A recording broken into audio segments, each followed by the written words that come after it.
nostro vigore di vita.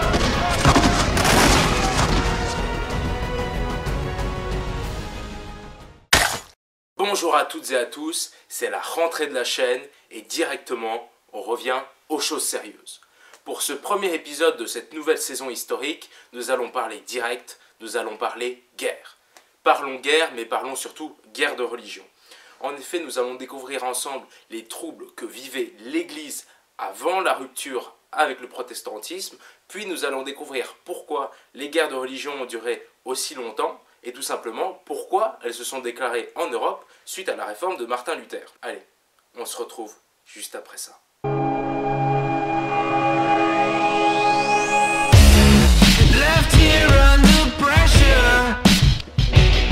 Alors tout d'abord, il faut savoir que avant les guerres de religion entre catholiques et protestants, il y avait déjà des troubles religieux en Europe.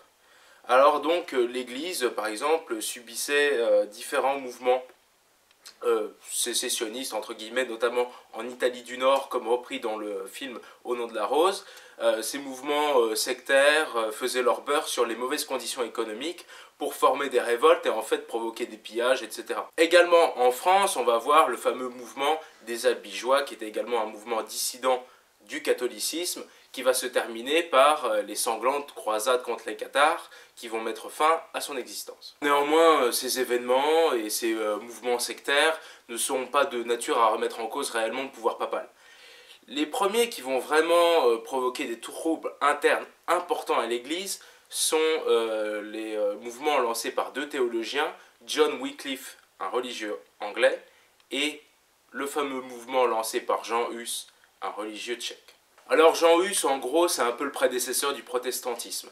Né en 1369 et mort brûlé en 1415, il va être l'un des premiers théologiens à remettre clairement en cause le dogme catholique et à menacer le pouvoir papal. Bien que son combat a été récupéré par la suite par Martin Luther pour légitimer dans le temps la lutte protestante, on peut vraiment dire que Jean Hus est le prédécesseur en matière de rupture religieuse au sein de l'Église catholique. Le mouvement qu'a lancé Jean Hus se nomme les Hussites. Les Hussites vont réussir donc à s'implanter en actuelle République tchèque et vont donc déclencher le courroux de Rome. Rome va déclencher 5 croisades entre 1420 et 1434 pour tenter de les détruire, mais peine perdue, ce sont les Hussites qui à la fin vont réussir à avoir leur autonomie religieuse suite à un accord avec le Saint-Siège. Ces croisades sont assez connues car les révoltés hussites vont faire un usage massif des armes à feu. Mais alors donc ces mouvements sont assez localisés comme on l'a vu, soit en République tchèque, soit en Italie du Nord, soit en France. Et alors on peut se demander pourquoi la réforme va provoquer un tel embrasement généralisé de l'Europe. Et bien c'est ce qu'on va découvrir dans la suite de la vidéo. Comme vous le savez peut-être, le mouvement de la réforme a été lancé par la publication à la fin de l'année 1517 des 95 thèses du fameux moine Martin Luther. Alors ces 95 thèses, qu'est-ce qu'elles disent ? En gros, elles dénoncent le phénomène des indulgences. Alors là, vous allez me dire à nouveau, qu'est-ce que c'est que les indulgences ? Alors donc, selon un nouveau concept de l'Église catholique à l'époque, eh bien, avant d'arriver dans le paradis ou bien en enfer, l'âme passe par un stade intermédiaire qui se nommerait le purgatoire. Elle y resterait plusieurs centaines d'années en attente, soit d'aller en enfer, soit d'aller au paradis. Cette durée peut être raccourcie si vous faites un don à l'Église. Et ce fameux don s'appelle une indulgence. Plus tu payes, moins t'y restes. L'Église a lancé ce nouveau concept marketing car le Saint-Siège avait quelques problèmes de trésorerie suite au train de vie ultra décadent du haut clergé qui se vautrait dans le luxe et la luxure. En publiant ces 95 thèses, Martin Luther entend lutter contre ce phénomène des indulgences, qui sont même vendues aux plus pauvres, vous vous rendez compte, ils vont même vendre donc des bons pour le paradis aux plus pauvres en leur prenant tout ce qu'ils ont, et en leur disant, plus vous payez, même si vous êtes pauvre, plus vous payez, moins vous resterez au purgatoire, et plus vous vous rapprocherez du paradis. C'est logique. Et alors donc, Martin Luther dénonce non seulement les indulgences, mais également il va dénoncer la médiocrité du bas clergé qui est très mal formé, et également il va dénoncer le haut clergé, donc comme je viens de le dire, qui se vautre dans le luxe et la luxure, mais qui est également complètement simoniaque. Simoniaque, c'est l'achat de charges ecclésiastiques, ce qui est normalement interdit. Mais alors vous allez me demander, pourquoi c'est parti en couille suite à la publication de ces 95 thèses? Parce qu'après tout, un moine inconnu qui dénonce les abus de l'Église, ça ne devrait pas faire un tel foin. Alors ça va non seulement faire un foin, mais ça va également provoquer des conflits. Alors vous allez me dire, évidemment à l'époque les gens étaient plus intolérants qu'aujourd'hui. Mais tout de même, de là à se battre pour des questions purement religieuses, il convient d'aller un peu plus loin et de découvrir vraiment ce qui se passait dans le Saint-Empire romain germanique pour provoquer de telles tensions. Alors il faut savoir que le Saint-Empire romain germanique est en crise.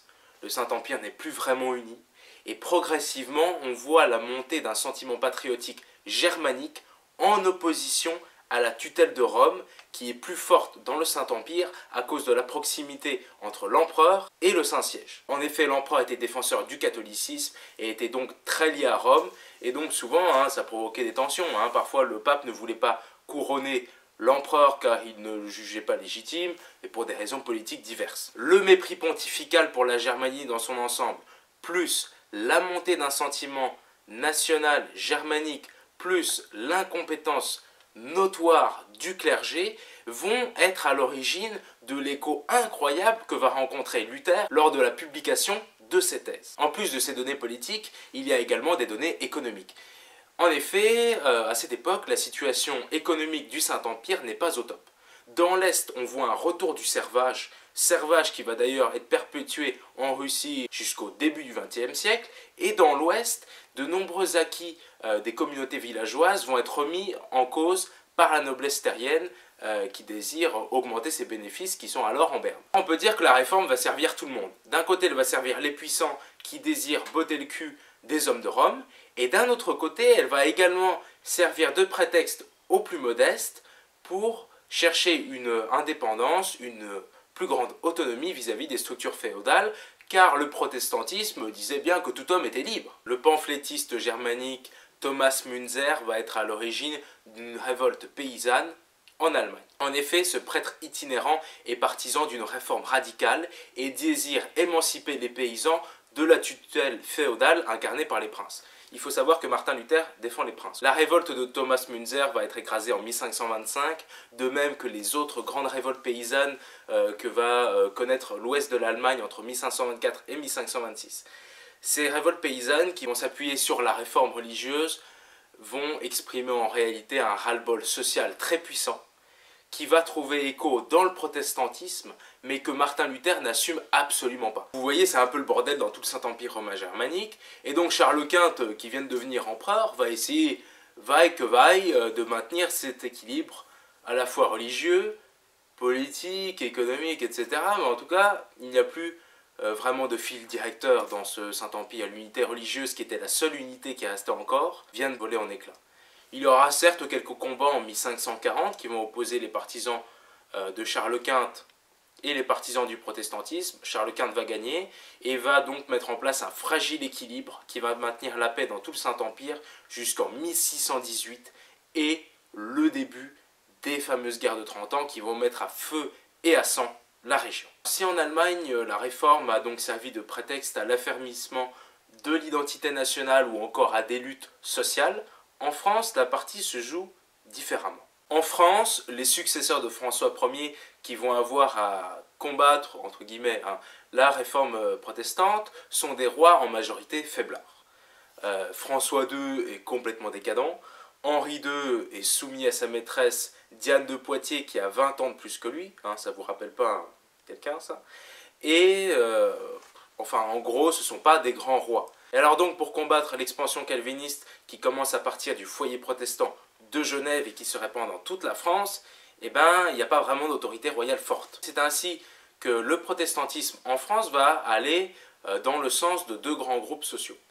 Tout d'abord, les artisans, les bourgeois, les gens qui pensent un peu, et puis une certaine partie de la paysannerie, va être attirée par le protestantisme car ils critiquent les abus de l'Église, la médiocrité du clergé, le trafic des abbayes, etc.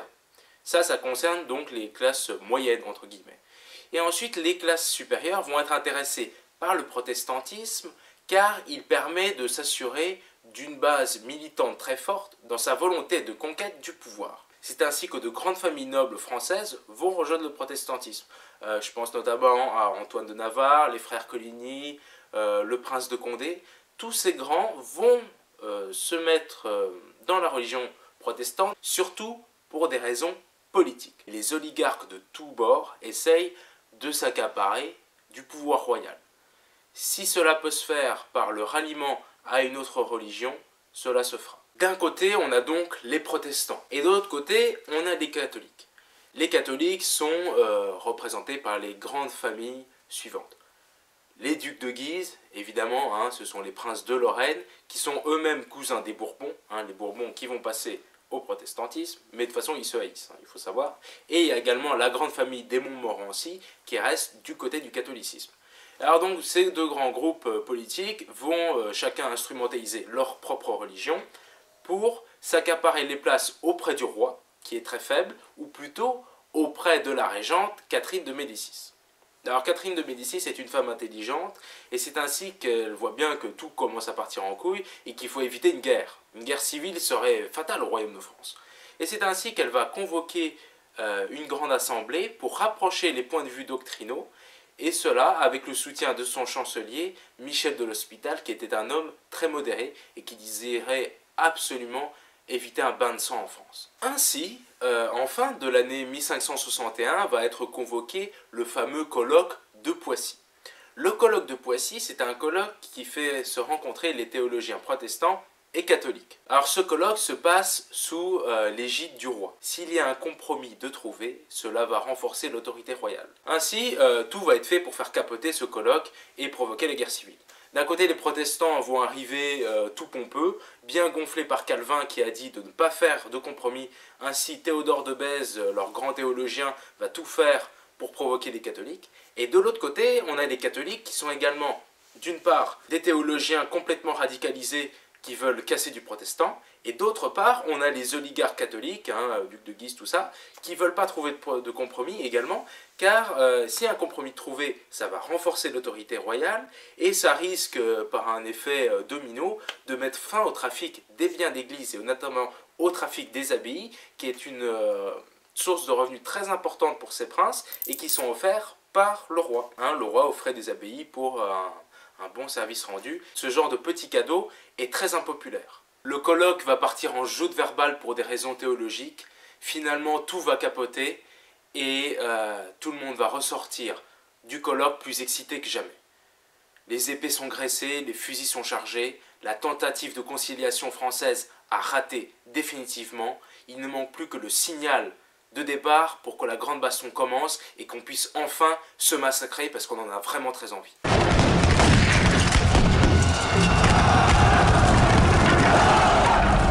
Le signal des guerres de religion va être donné en 1562, soit l'année suivant le colloque de Poissy, par le massacre de Voissy.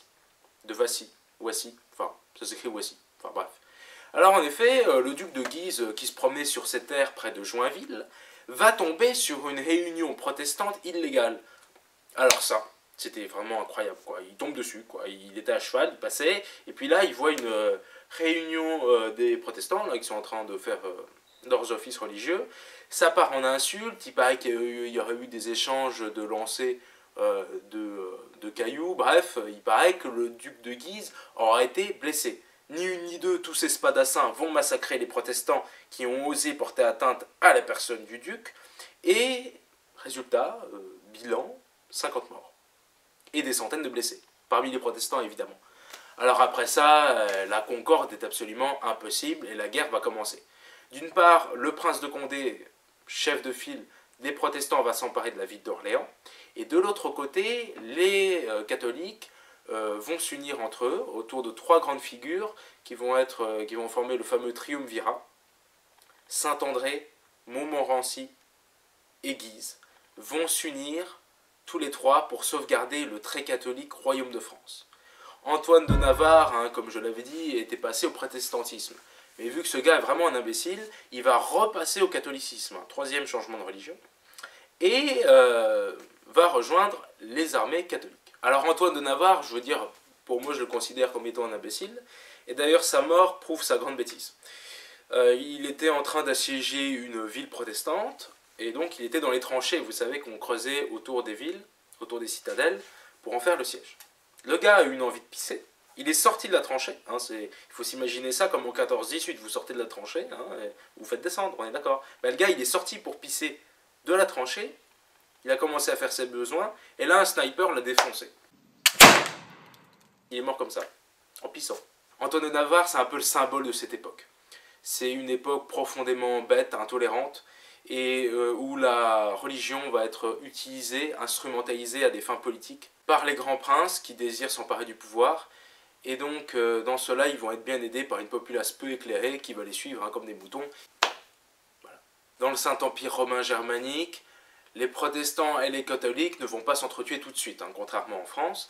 Ils vont s'allier ensemble, hein, du vivant de Luther, ils vont former des ligues prêtes à en découdre, prêtes à exploser en 1618, prêtes à se massacrer. Martin Luther, à l'initiale, il voulait juste réformer l'Église. Ce sont les traditionalistes catholiques et protestants qui ont poussé à la fracture. Ce sont vraiment les extrémistes qui ont poussé à la guerre, car à l'origine, il y avait juste une volonté de réforme religieuse.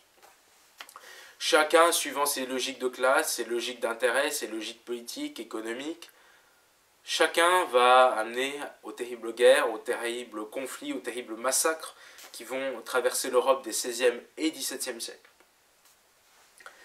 On peut dire que dans cette histoire, tout le monde a un peu une responsabilité. Il n'y a pas d'innocents, il n'y a pas des gentils, il n'y a pas des méchants. Tout le monde est coupable, c'est une guerre, je veux dire, il n'y a pas d'innocents et de méchants. Alors je vous remercie à tous d'avoir visionné cet Historien sans frontières. N'hésitez pas à nous suivre sur Facebook, sur notre page avec un grand H en cliquant dans la description. Également, je vous invite à voir nos précédentes vidéos en cliquant sur les deux liens qu'il y a ici. Et si vous avez kiffé, je vous encourage fortement à vous abonner et à cliquer sur la petite cloche pour avoir la notif.